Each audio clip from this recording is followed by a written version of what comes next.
महाभारत। अर्जुन की प्रतिज्ञा। महाभारत का भयंकर युद्ध चल रहा था।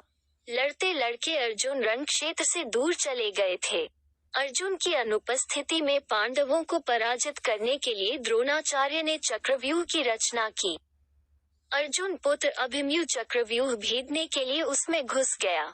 उसने कुशलतापूर्वक चक्रव्यूह के 6 चरण भेद लिए, लेकिन 7वें चरण में उसे दुर्योधन, जयद्रथ आदि 7 महारथियों ने घेर लिया और उस पर टूट पड़े। जयद्रथ ने पीछे से निहत्थे अभिमन्यु पर जोरदार प्रहार किया। वो वार इतना तीव्र था कि अभिमन्यु उसे सहन नहीं कर सका और वीरगति को प्राप्त हो गया।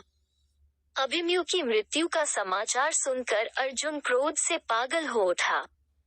उसने प्रतिज्ञा की कि यदि अगले दिन सूर्यास्त से पहले उसने जयद्रथ का वध नहीं किया तो वो आत्मदाह कर लेगा।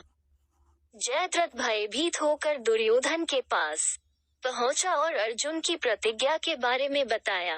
दुर्योधन उसका भय दूर करते हुए बोला, चिंता मत करो मित्र, मैं और सारी कौरव सेना तुम्हारी रक्षा करेंगे। अर्जुन कल तुम तक नहीं पहुंच पाएगा, उसे आत्मदाह करना पड़ेगा। अगले दिन युद्ध शुरू हुआ। अर्जुन की आंखें जयद्रथ को ढूंढ रही थीं, किंतु वो कहीं नहीं मिला। दिन बीतने लगा। धीरे धीरे अर्जुन की निराशा बढ़ती गई। ये देख श्री कृष्ण बोले, पार्थ, समय बीत रहा है और कौरव सेना ने जयद्रथ को रक्षा कवच में घेर रखा है। अतः तुम शीघ्रता से कौरव सेना का संहार करते हुए अपने लक्ष्य की ओर बढ़ो। ये सुनकर अर्जुन का उत्साह बढ़ा और वो जोश से लड़ने लगे। लेकिन जयद्रथ तक पहुंचना मुश्किल था। संध्या होने वाली थी। तब श्री कृष्ण ने अपनी माया फैला दी। इसके फलस्वरूप सूर्य बादलों में छिप गया और संध्या का भ्रम उत्पन्न हो गया। संध्या हो गई है और अब अर्जुन को प्रतिज्ञावश आत्मदाह करना होगा। ये सोचकर जयद्रथ और दुर्योधन खुशी से उछल पड़े। अर्जुन को आत्मदाह करते देखने के लिए जयद्रथ कौरव सेना के आगे आकर अट्टहास करने लगा।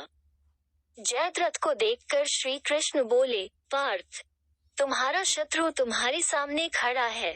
उठाओ अपना गांडीव और वध कर दो इसका। वो देखो अभी सूर्यास्त नहीं हुआ है। ये कहकर उन्होंने अपनी माया समेट ली। देखते ही देखते सूर्य बादलों से निकल आया। सबकी दृष्टि आसमान की ओर उठ गई। सूर्य अभी भी चमक रहा था। ये देख जयद्रथ और दुर्योधन के पैरों तले जमीन खिसक गई। जयद्रथ भागने को हुआ, लेकिन तब तक अर्जुन ने अपना गांडीव उठा लिया था। तभी श्री कृष्ण चेतावनी देते हुए बोले, हे अर्जुन, जयद्रथ के पिता ने इसे वरदान दिया था कि जो इसका मस्तक जमीन पर गिराएगा, उसका मस्तक भी 100 टुकड़ों में विभक्त हो जाएगा। इसलिए यदि इसका सिर जमीन पर गिरा तो तुम्हारे सिर के भी 100 टुकड़े हो जाएंगे। हे पार्थ, उत्तर दिशा में यहाँ से 100 योजन की दूरी पर जयद्रथ का पिता तप कर रहा है। तुम इसका मस्तक ऐसे काटो कि वो इसके पिता की गोद में जाकर गिरे। अर्जुन ने श्री कृष्ण की चेतावनी ध्यान से सुनी और अपनी लक्ष्य की ओर ध्यान कर बाण छोड़ दिया।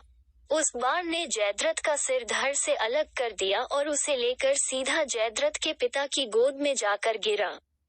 जयद्रथ का पिता चौंक कर उठा तो उसकी गोद में से सिर जमीन पर गिर गया। सिर के जमीन पर गिरते ही उनके सिर के भी 100 टुकड़े हो गए। इस प्रकार अर्जुन की प्रतिज्ञा पूरी हुई। अगर आपको वीडियो अच्छा लगा तो सब्सक्राइब करें और शेयर करें।